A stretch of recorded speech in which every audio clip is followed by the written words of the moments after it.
Hello NEET candidates, IPU Delhi ने BSc nursing course के spot round का शेड्यूल रिलीज़ किया था कल, जो कि मैंने आपको अपने वीडियो के थ्रू बताया था।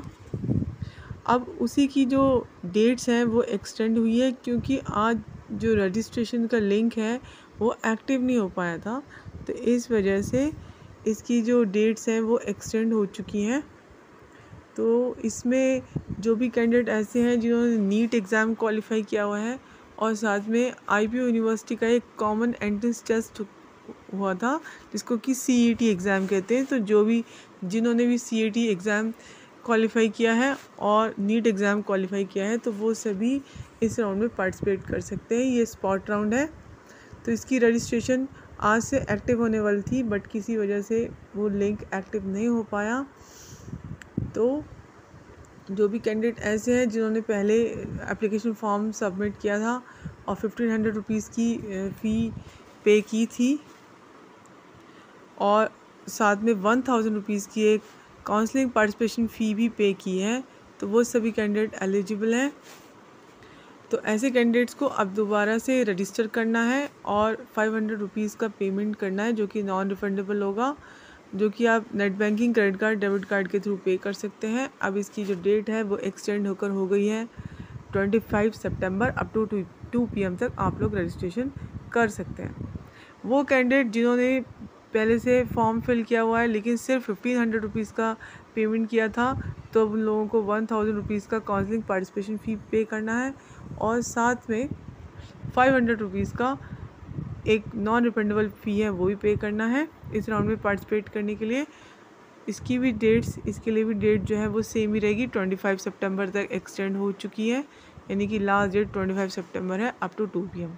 और वो कैंडिडेट जो कि पहले इसके जो 3 राउंड्स हुए थे उसमें रजिस्ट्रेशन नहीं कर पाए थे, तो अगर वो इस राउंड में पार्टिसिपेट करने में इंटरेस्टेड हैं तो वो लोग रजिस्ट्रेशन कर सकते हैं। उसके लिए एक तो उन्हें 1500 का एक नॉन रिफंडेबल एप्लीकेशन फ़ी पे करना होगा, साथ में 1000 रुपीज़ का एक काउंसलिंग पार्टिसिपेशन फ़ी और 500 रुपीज़ का एक नॉन रिफंडेबल फ़ी इस राउंड में पार्टिसिपेट करने के लिए आपको पे करना है। इसके लिए भी लास्ट डेट 25 सितंबर अप टू 2 PM है।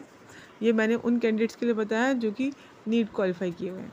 अब वो कैंडिडेट जिन्होंने CET एग्ज़ाम दिया है, तो उसके लिए भी सेम है कि जिन्होंने पहले कॉमन एंट्रेंस टेस्ट दिया हुआ है और जिनके नेम कॉमन मेरिट लिस्ट में हैं, उन कैंडिडेट्स को दोबारा से रजिस्टर करना है और 1000 रुपीज़ की एक पार्टिसिपेशन फ़ी पे करनी है, जो कि वो लोग net banking, credit card, debit card के थ्रू पे कर सकते हैं इस राउंड में पार्टिसिपेट करने के लिए। इसके लिए जो लास्ट डेट है वो अब एक्सटेंड होकर 25 सितंबर 2 PM तक हो चुकी है। जो चॉइस फिलिंग है वो वही कैंडिडेट कर पाएंगे जिन्होंने 1500 रुपीज़ प्लस 1000 रुपीज़ का पेमेंट किया है।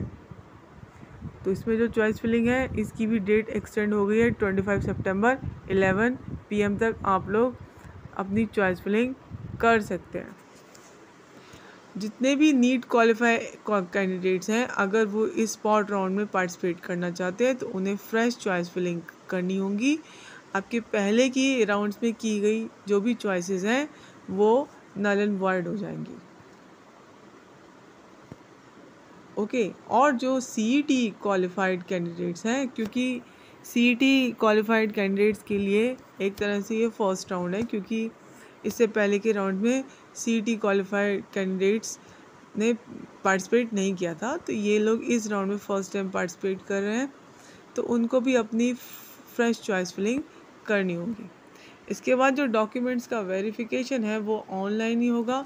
जो रिज़र्व कैटेगरी के कैंडिडेट्स हैं, तो इसमें SC, ST, KM, PWD, defence, Jain minority, Sikh minority, EWS category के जो कैंडिडेट्स हैं उनका जो डॉक्यूमेंट्स का वेरिफिकेशन है वो 23 सितंबर 11 AM से स्टार्ट हो जाएगा और इसका जो लास्ट डेट है वो है 25 सितंबर 11 PM तक, और सारे जो भी डॉक्यूमेंट्स हैं आपके ऑनलाइन ही होंगे। इसमें क्लियरली मेंशन है कि जो भी यूनिवर्सिटी के वेरीफाइंग ऑफिसर हैं, अगर उनकी तरफ से डॉक्यूमेंट्स को लेकर कुछ भी क्वेरी रेज होती है तो कैंडिडेट से को एडवाइस किया गया है कि वो इमीडिएटली रिवर्ट करें ताकि उनको अपनी कैटेगरी का बेनिफिट मिल सके। इस राउंड का जो रिज़ल्ट है वो 27 सितंबर को डिक्लेयर हो जाएगा।